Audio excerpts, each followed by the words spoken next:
Ibihe byiza nshuti bakunzi ba HPTV Rwanda, reka tubasuze twizere ko muri amahoro.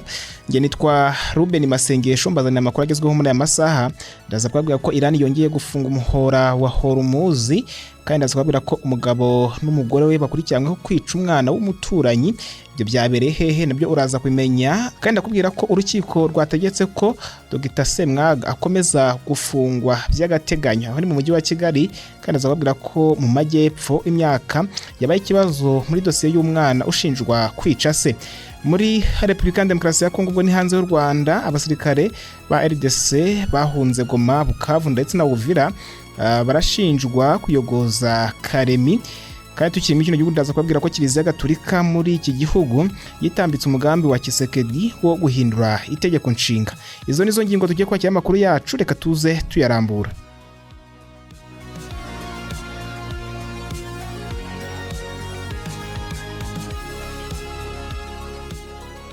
Reka tubatangiye ku inkuru ivuga yuko Iran yongeye gufunga umuhora wa Hormuz. Umutwe wa gisirikare wo muri Iran witwa IRGC watangaje ko inzira ya Hormuz yafunzwe nyuma y'ibitero bya Israeli mu majyepfo ya Liban byahitanye abantu nibura 32 kuva mu rukerera rushyira kuri uyu wa gatandatu. Ibitero bya Israeli muri Liban bimaze guhitana abantu nibura 32, bikaba biri gushyira mu kaga ibiganiro hagati ya Leta Zunze Ubumwe za Amerika na Iran bigamije gushimangira amasezerano y'ibanze aherutse gushyirwaho umukono n'impande zombi. Minisitiri w'Ububanyi n'Amahanga Pakistan yatangaje ko ibiganiro bikurikira amasezerano y'ibanze yashyizweho umukono muri iki cyumweru bizabera mu Busuwisi ku cyumweru tariki 21 Kamena 2026. Yavuze ko intumwa za Leta Zunze Ubumwe za Amerika n'iza Iran zizitabira ibyo biganiro hamwe n'abahuza baturuka muri Pakistan ndetse no muri Qatar. Vice President wa Leta Zunze Ubumwe za Amerika J.D. Vance yavuze ko azitabira ibi biganiro. Umuhora wa Hormuz wongeye gufungwa, wongeye gutera impungenge ku bukungu bw'isi bwari bwarazahajwe n'ifungwa ryawo kuva muri Gashyantare 2026. Reka dukomereze kuri inkuru ivuga yuko umugabo n'umugore bakekwaho kwica umwana w'umuturanyi. Mu karere ka Kamonyi, umugabo n'umugore we bakurikiranyweho kwica umwana w'imyaka 2 bari basigiwe n'umuturanyi wabo bagiye mu mirimo. Ibi byabereye mu mudugudu wa Mushimba, Kagari ka Gihara, Murenge wa Runda ni mu karere ka Kamonyi. Umunyamabanga nshingwabikorwa w'umurenge wa Runda Ndayisaba Egide Jean Pierre yabwiye umuseke ko ababyeyi ba Iganze basigaga umwana wabo muri uriya muryango iyo babaga bagiye mu kazi. Avuga ko ababyeyi bagarutse bavuye mu kazi batungurwa no kusanga umwana wabo w'umuhungu yapfuye. Yagize ati amakuru arenzayo ari mu iperereza ry'ubugenzacyaha. Ndayisaba avuga ko ibi bikimara kuba RIB yahise ifata uriya mugabo n'umugore we mu rwego rwo kubakoraho iperereza ku cyaha cyo kwica. Uriya mugabo n'umugore we bashinjwa iki cyaha bafungiye kuri sitasiyo ya RIB iherereye mu murenge wa Runda. Umurambo wa Iganze Are wajyanywe ku bitaro bya polisi berereye ku Kacyiru gukorerwa isuzuma.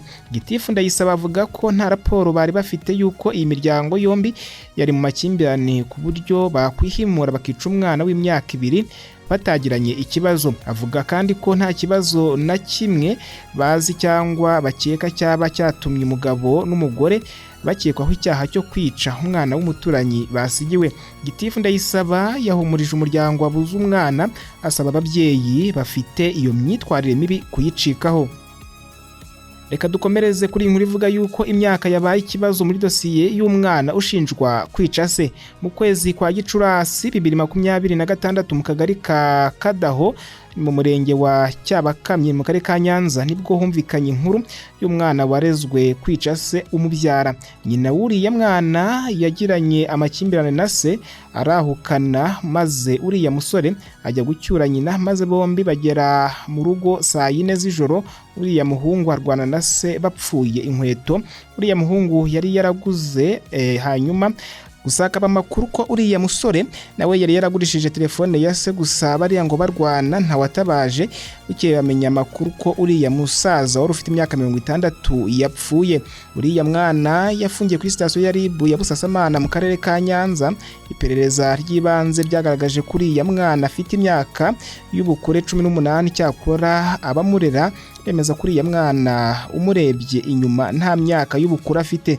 Uriya mwana we avuga ko afite imyaka 17 y'amavuko, gusa yabazwa umwaka yavukiyemo akavuga ko atawuzi. Mu busanzwe umwana imbere y'amategeko hari uburenganzira agenerwa butagenerwa umuntu mukuru, nko kuba nta mwana uburana atunganiwe adafite umunyamategeko umwunganira. Ikindi, umwana aburanira mu muhezo nta bandi bantu barimo, kandi no mu bugenzacyaha no mu bushinjacyaha abazwa yunganiwe mu mategeko.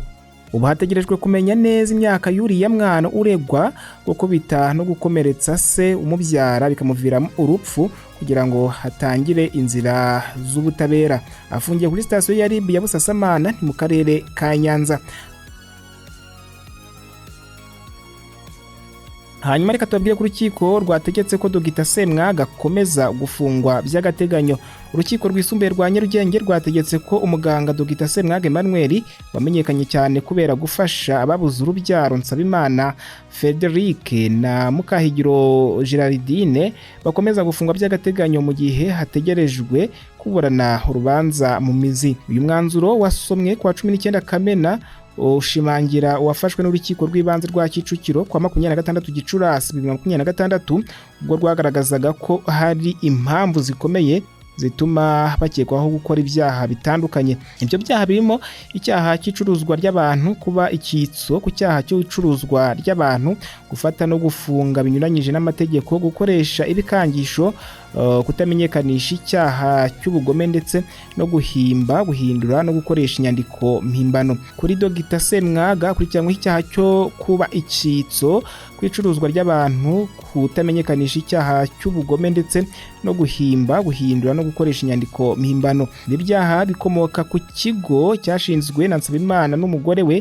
Mukahigiro cyahuzaga ababuze urubyaro n'abashaka kubatwitira, ariko ubushinjacyaha bwagaragaje ko byahindutse ubucuruzi hakorwamo byinshi bitemewe n'amategeko. Ubushinjacyaha bwasobanuye ko abemeye gutwitira babuze urubyaro basezeranyijwe kutwitabwaho mu gihe batwite, ariko ko bitakozwe, kandi ko n'igihe bagaragazaga ikibazo cyabo bashyizweho iterabwoba. Dr Semwaga we aza muri dosiye nk'uwashyiraga insoro mu bemeye gutwitira babuze urubyaro, ariko bikavugwa ko byakozwe mu buryo bunyuranyije n'amategeko, kandi ko n'ibitaro yakoreraga bitari bizi iby'iyo gahunda.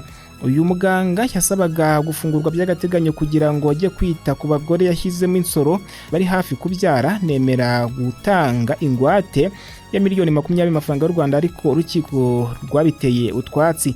Tariki ya 28 Gicurasi Dr Semwaga nabo bareganwa bajuriye mu rukiko rwisumbuye rwa Nyarugenge rwakira ubujurire ku ya 1 Kamena, barusabaga gutesha agaciro umwanzuro w'urukiko rw'ibanze. Mu rubanza rw'ubujurire rwabereye mu muhezo mu cyumweru gishize, Dr Semwaga yongeye gutakambira urukiko arugaragariza ko akwiye gufungurwa by'agateganyo kugira ngo ajye kwita kubo yashyizemo insoro.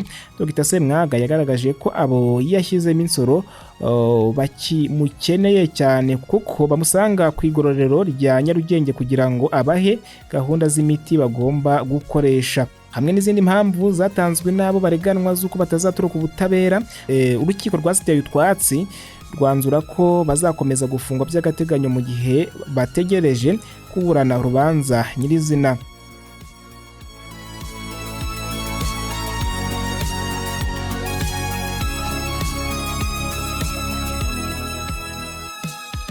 Reka dukomereze hanze y'u Rwanda tubabwire ko abasirikare ba Repubulika Demokarasi ya Kongo bahunze Goma, Bukavu ndetse na Uvira bashinjwe kuyogoza Karemi. Meya w'umujyi wa Karemi uherereye mu ntara ya Tanganyika mu majyepfo ya Repubulika Demokarasi ya Kongo, David Mukeba Mbombo yashinje abasirikare b'igihugu cyabo bahunze umujyi wa Goma, Bukavu na Uvira guteza umutekano muke mu bice bitandukanye by'umujyi wa Karemi umaze iminsi wumvikanamo urusaku rw'amasasu rwabo bikekwa ko ari abajura bitwaje intwaro. Meya Mbombo yatangaje ko mu ijoro ryo kwa 13 rishyira kwa 14 Kamena ibice byinshi bya Karemi byagabweho ibitero, umupolisi aricwa, abaturage benshi barakomereka, imitungo iribwa. Uyu muyobozi asobanuye ko igitero giheruka ari cyagabwe mu gace ka Rugeza muri komine Rake no muri Kapangura muri komine Runguka mu ijoro ryo kwa 16 Kamena, aho abitwaje intwaro basahuye ingo nyinshi. Jacques Songo uri mu buyobozi bw'ishyaka UDPS riri ku butegetsi muri Karemi yatangaje ko ubugizi bwa nabi bukomeje muri uyu mujyi bugaragaza uburangare n'ubushobozi buke bw'ubuyobozi bw'intara ya Tanganyika.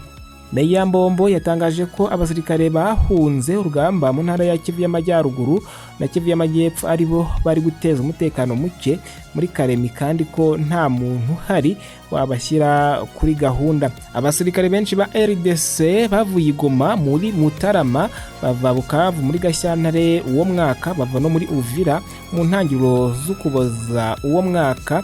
Bamwe bahungiye muri Karemi abandi bajya mu Burundi. Tukiri muri kino gihugu reka tubabwire ko Kiliziya Gatolika muri iki gihugu n'ubundi yayitambitse umugambi wa Tshisekedi wo guhindura itegeko nshinga. Kiliziya Gatolika muri Repubulika ya Demokarasi ya Kongo yihanangirije ubutegetsi bwa Perezida Tshisekedi ku mugambi wo guhindura itegeko nshinga ryo kwa 18 Gashyantare 2026 ivuga ko byaba ari ugusenya amahame shingiro yubakiyeho.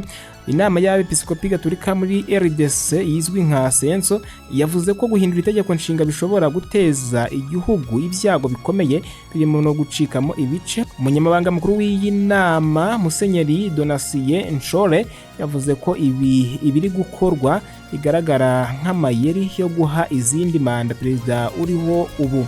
Iyi nama ivuga ko itegeko nshinga rya 2026 ari umusaruro w'ubwumvikane bwa politike bwagezweho bigoranye nyuma y'ibibazo RDC yanyuzemo kuva yabona ubwigenge. Ku bw'iyo mpamvu Kiliziya ivuga ko kurihindura mu nyungu za politike byaba ari uguhungabanya amahame yubatse igihugu. Senso cyangwa se iyi nama yemeza ko nta mpamvu, nta bwihutirwe ndetse nta n'inyungu igihugu gifite mu guhindura itegeko nshinga. Ivuga ko ikihutirwa muri Repubulika ya Demokarasi ya Kongo ari amahoro, imibereho myiza y'abaturage humwe n'ubusugire bw'igihugu. Ni naha dusoreje amakuru yaragezweho. Tubashimira ko mukomeza kubana natwe muraba agaciro natwe n'impamvu tubategura ibiganiro byiza ndetse n'amakuru agezweho mu masaha atandukanye y'umunsi. Nitwa Ruben Masengesho. Mukomeze kugira weekend nziza.